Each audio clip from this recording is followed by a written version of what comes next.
중국을 대표하던 1위 여신, 아시아 레드카펫의 여왕으로 불리던 팬빙빙.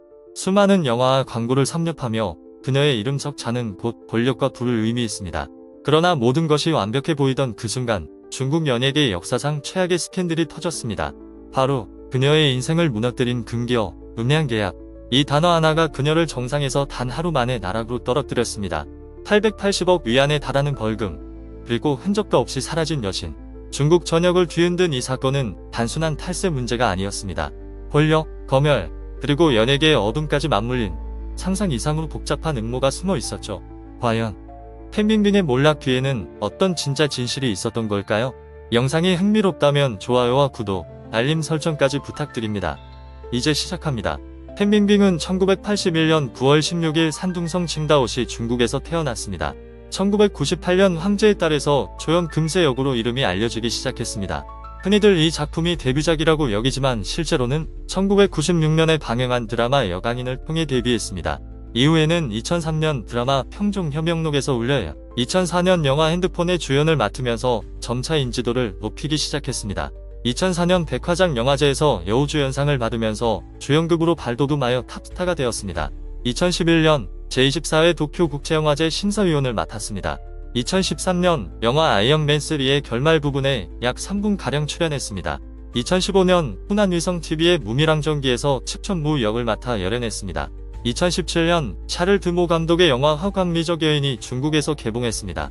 2013년, 2014년에 제작하였고 국내에서는 화광여인이란 제목으로 2019년에 개봉했습니다. 청나라 황후와 초상화를 그리는 프랑스인 가톨릭 수사의 사랑을 그린 이 작품에서 팬빙빙은 권룡제의 두 번째 황후인 개왕후 역을 맡았습니다. 2017년 5월 14일 도쿄에서 열린 루이비통 패션쇼에 단발을 하고 온 것이 화제가 되었습니다. 2017년 제70회 칸 국제영화제에서 심사위원을 맡았습니다. 포브스에서 발표하는 중국 유명인 순위에서 2012년 3위로 처음 3위권에 이름을 올리더니 2013년부터 2015년까지 3년 연속 1위를 톡 차지했습니다. 그 아래로는 주걸륜, 유덕화, 성룡 등 쟁쟁한 인물들이 위치합니다. 국내에서는 중국 3대 미녀 중 하나로 알려져 있습니다. 팬빙빙이 본격적으로 탑급 인기를 누리기 시작한 것은 2010년경부터였습니다. 그녀의 연기 경력을 생각하면 굉장히 늦게 톱스타가 된 셈입니다. 한국에서 활동하고 있는 중화권 출신 연예인인 쯔위는 가장 동경하는 연예인이라고 했으며 주결경 또한 팬빙빙처럼 되고 싶다고 이야기한 바 있습니다. 팬빙빙의 위상을 알 수 있는 대목입니다. 인기에 걸맞게 버는 돈도 어마어마합니다. 2014년 6월에서 2015년 6월 수입이 약 2100만 달러로 세계 여배우 중 4위에 랭크되었습니다. 하나로 따지면 250억 원가량의 수입입니다. 아시아인으로는 유일하게 10위권에 든 인물입니다. 2017년 중국 유명인 한 해 수입 순위에서 1위를 하였습니다. 한 언론 인터뷰에선 기자가 부자와 결혼하고 싶지 않나요? 라고 질문했더니 내가 부자예요 라고 대답했습니다. 중국의 인기도 척도 중 하나인 5대 잡지 그랜드슬램을 달성한 여배우 중 하나입니다. 하지만 2018년 화려한 성공 뒤에 상상조차 못할 충격적인 사건이 발생했습니다. 그 사건 이후 팬빙빙은 갑작스럽게 연예계에서 자취를 감추게 되었습니다. 발단은 2018년 5월 CCTV의 인기 연예 아나운서 추이응위안이 자신의 신화 웨이보에 어떤 톱스타가 이중계약서로 탈세를 하는 것 같다고 자신이 입수한 계약서 사본을 업로드하며 폭로했습니다. 계약서의 인적사항은 다 불러 처리하고 올렸으나 계약 문구 중간에 팬빙빙이라는 글자가 남아있어서 팬빙빙이 지목되었습니다. 이와 함께 연예인들이 지나치게 고소득을 올리면서도 세금은 내지 않는다는 이야기가 돌면서 여론이 급격히 나빠지자 중국 당국은 드라마의 출연료 제한 조치를 취했습니다. 한 배우가 한 편의 시즌당 80억 원 이상의 출연료를 받아가는 것을 금지했으며 대대적인 탈세 조사에 착수했습니다. 그리고 6월 이후 팬빙빙은 실종되었습니다. 이에 관하여 일부 언론과 커뮤니티 등을 통해 망명설, 사망설, 구금설, 정치인 스캔들 연루설 등 온갖 괴담들이 돌아다녔습니다. 결국 107일 만인 9월 17일에 좀 신뢰할 만한 소식이 전해졌습니다. 홍콩 빙과일보 보도에 의하면 팬빙빙은 탈세 문제로 조사를 받은 후 귀가의 자택에서 조용히 칩거 중이라고 합니다. 보도에 따르면 혐의가 유죄인지 결론이 나올 때까지는 어떤 공개적 행보나 입장 표명, 외부 접촉도 할 수 없습니다. 또 빙과일보는 중국 사회과학원의 중국 영화계 스타 사회책임 연구 보고서를 인용했습니다. 이에 따르면 팬빙빙은 이 보고서에서 사회책임 점수 0점을 받았습니다. 즉, 부유함에도 불구하고 사회공헌은 전혀 하지 않는다는 비판이 정부기관에서 나왔습니다. 또 팬빙빙의 주거지에서 고급 차량 등이 모두 사라졌다는 보도도 나왔습니다. 한편 판빙빙의 탈세 혐의를 폭로한 최유미아는 판빙빙의 팬들에게 살해 위협을 받았습니다. 결국 10월 3일 중국 당국은 판빙빙에게 2억 4,800만, 외환 약 403억 3,700만 원의 세금 탈세 혐의를 적용해 8억 8,384만 6천 위안, 약 1,438억 원의 벌금을 부과하지만 기소는 하지 않는다고 발표했습니다. 그리고 판빙빙 본인은 이에 대한 사과문을 냈습니다. 신화사 사우스 차이나 모닝 포스트 한국 기사에 따르면 판빙빙은 거액의 벌금을 내면 사법 처리를 피할 수 있지만 판빙빙의 매니저는 구속되었고 재판에 넘겨졌습니다. 사실 중국이 급격히 자본주의화되면서도 세제가 아직 제대로 갖추어지지 않아 연예인은 소득의 6%의 세금밖에 내지 않았습니다. 그러나 이를 기회로 42%로 일괄 상향되었고 중국의 고소득 연예인들은 날벼락을 맞게 되었습니다. 전체주의 국가인 중국의 사법행정은 서방 국가와 달라서 인권보호 개념은 그다지 중요하지 않습니다. 체포영장은 사실 무의미하며 경찰당국 그리고 그들을 움직이는 중국 공산당 고관이 마음만 먹으면 구속이나 체포가 가능합니다. 이렇게 사법기관의 자의적인 구속이나 체포가 많다는 점에서 판빙빙처럼 상당 기간 동안 사법기관이 조사 중인 피해자의 종적을 알 수 없는 것은 중국에서는 일반적인 일입니다. 그런 맥락에서 언론의 호들갑이나 일부 네티즌들의 반응은 다소 도를 넘은 감이 있습니다.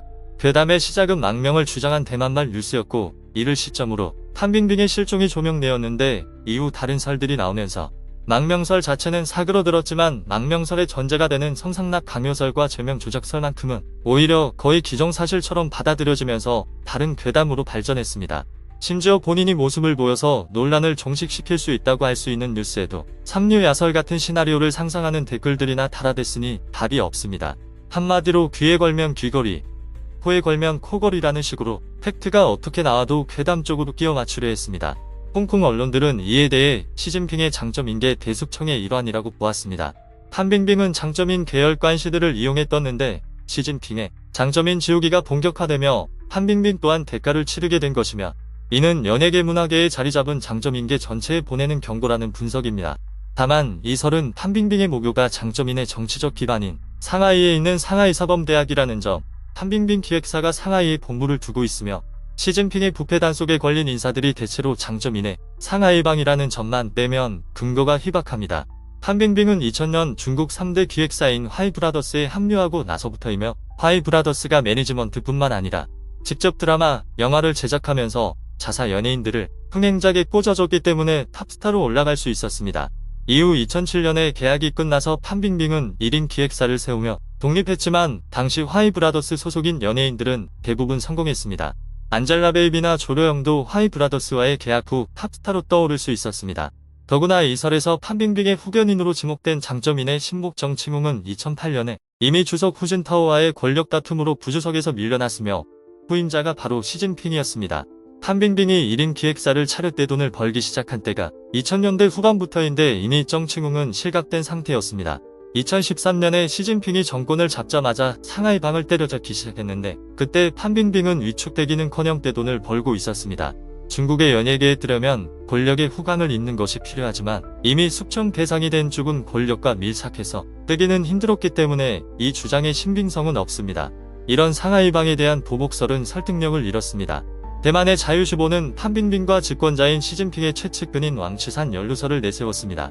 하지만 권력 핵심부에 권재한 왕치산에게 성상납을 했는데도 판빙빙이 이렇게 갑작스레 거액의 벌금을 무는 사태가 벌어진 것은 더 설득력이 없습니다.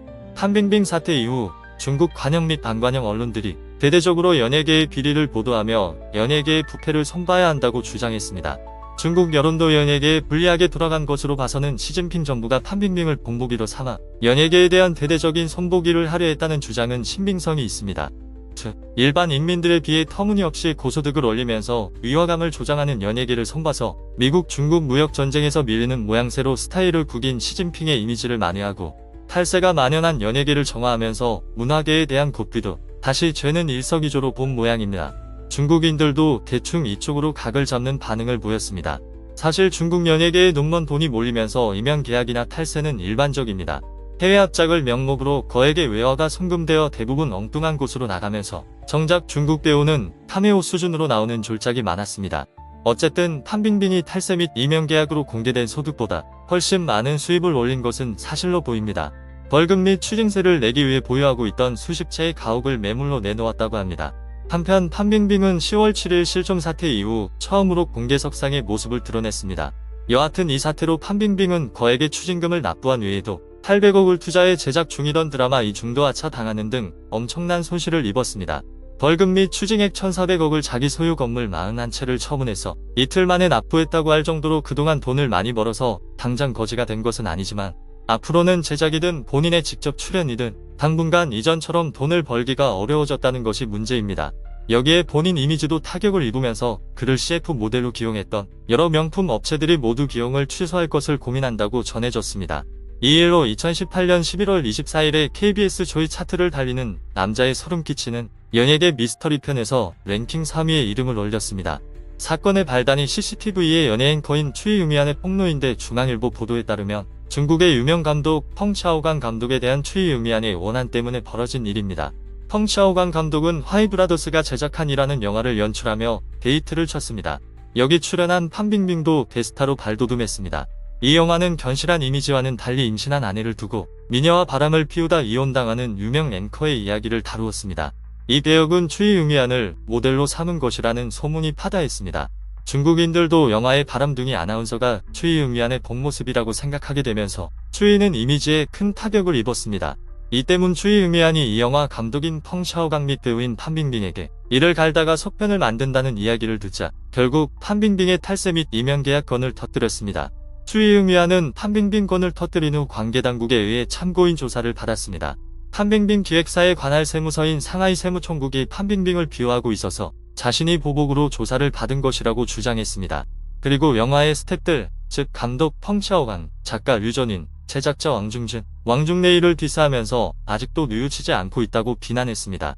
어쨌든 사건의 발단은 추이유미안의 개인적 원한으로 빚어진 것이라고 본인까지도 인정했습니다. 근데 추이유미안이 정작 바람둥이 앵커를 리얼하게 연기하여 자신을 웃음거리로 만든 거유는 비싸지 않고 가만히 놔뒀습니다. 이처럼 판빙빙 사건은 단순한 연예계 스캔들을 넘어 정치, 사회, 문화와 얽혀있는 복잡한 이야기였습니다. 여러분은 이번 사건을 어떻게 생각하시나요? 댓글로 여러분의 의견을 공유해주세요. 이 영상이 흥미로우셨다면 좋아요와 구독 버튼도 꼭 눌러주세요. 더 많은 연예계 미스터리와 흥미로운 이야기로 찾아뵙겠습니다.